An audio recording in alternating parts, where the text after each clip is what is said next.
एक छोटे से गांव में कुमार सोहन रहता था। वो मिट्टी के बर्तन व खिलौने बनाया करता था और उसे शहर जाकर बेचा करता था।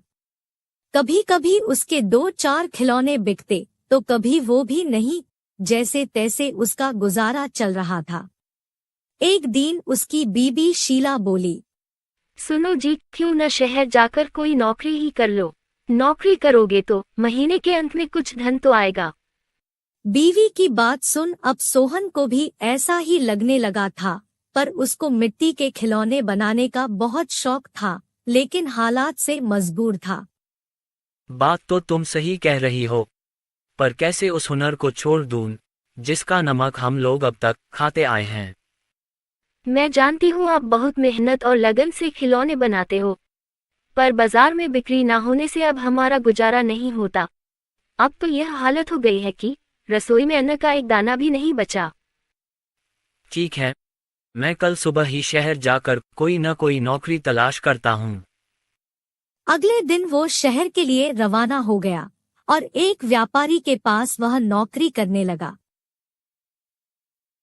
सोहन वहां नौकरी करता तो जरूर था, पर उसका मन अभी भी अपने चाक और मिट्टी के खिलौनों में ही रहता था।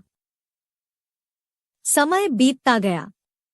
एक दिन शहर में जहां वह काम करता था, उस मालिक के घर पर उसके बेटे निखिल का जन्मदिन था। सब महंगे महंगे तोहफे लेकर आए। सोहन ने सोचा, क्यों ना मैं मिट्टी का खिलौना बनाऊं और बच्चे के लिए लेकर जाऊं, वैसे भी हम गरीबों का तोहफा कौन देखता है।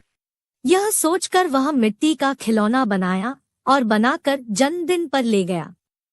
जब दावत खत्म हुई तो निखिल की नजर उस मिट्टी के खिलौने पर पड़ी। उसे वो हाथ में उठा लिया और खुश होकर और भी बच्चों को दिखाने लगा। खिलौना सभी बच्चों को बहुत पसंद आया और जिद करने लगे कि उनको भी वैसा ही खिलौना चाहिए। यह सब देख सभी मेहमान एक दूसरे की तरफ देखने लगे और एक ही बात पूछने लगे, अरे वाह, इतना शानदार तोहफा कौन लाया है? इतना महंगा तोहफा ये किसने लाया होगा? ये खिलौना तो शायद आपका नौकर सोहन लाया है।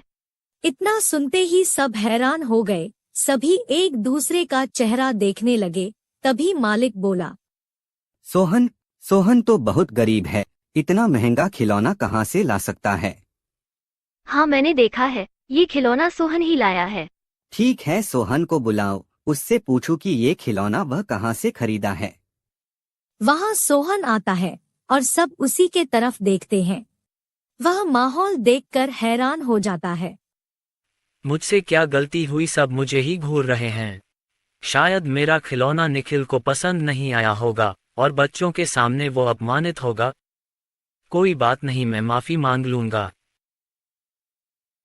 मालिक, क्या आपने मुझे बुलाया?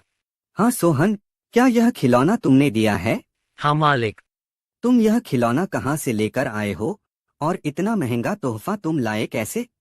इतना सुन सोहन मन ही मन खुश होता है और मुस्कुराते हुए बोलता है, माफ कीजिएगा मालिक, ये कोई महंगा तोहफा नहीं है, यह मैंने खुद बनाया है। गांव में यही खिलौना बनाकर मैं अपने परिवार का गुजारा करता था, लेकिन इससे अब घर नहीं चलता, इसलिए आपके यहाँ नौकरी करने आया हूँ। अरे वाह, तुम क्या अभी है खिलौना बना सकते हो? और सभी बच्चे को तुम्हारा खिलौना बहुत पसंद आया है, इन्हें भी ऐसा ही खिलौना चाहिए। सोहन खुश होकर बोला, हाँ मालिक, बिल्कुल बना सकता हूँ। जब कल मैं आऊँगा तो खिलौना बनाकर लेते आऊँगा। अगले दिन सोहन ने शानदार रंग बिरंगे खिलौने बना कर दिए। यह देख मालिक ने सोचा, क्यों ना मैं खिलौने का भी व्यापार करूं। वह अपने बीवी से बोला, सुनीता, सोहन खिलौना बहुत अच्छा बनाता है, उसे खिलौना बनवाकर शहर में उसका भी व्यापार कर लें। उसे सोहन को उसके मनपसंद का काम भी मिल जाएगा और उससे अच्छी तनख्वाह भी मिल जाएगी, साथ ही साथ एक मोटी रकम हम भी कमा लेंगे। ये तो अच्छा विचार है जी। यह सोच मालिक ने सोहन को खिलौना बनाने के काम पर लगा दिया और बदले में हर महीने अच्छी खासी तनख्वाह देने लगा और रहने को घर भी दिया। यह सब पाकर सोहन और उसका परिवार बहुत खुश हो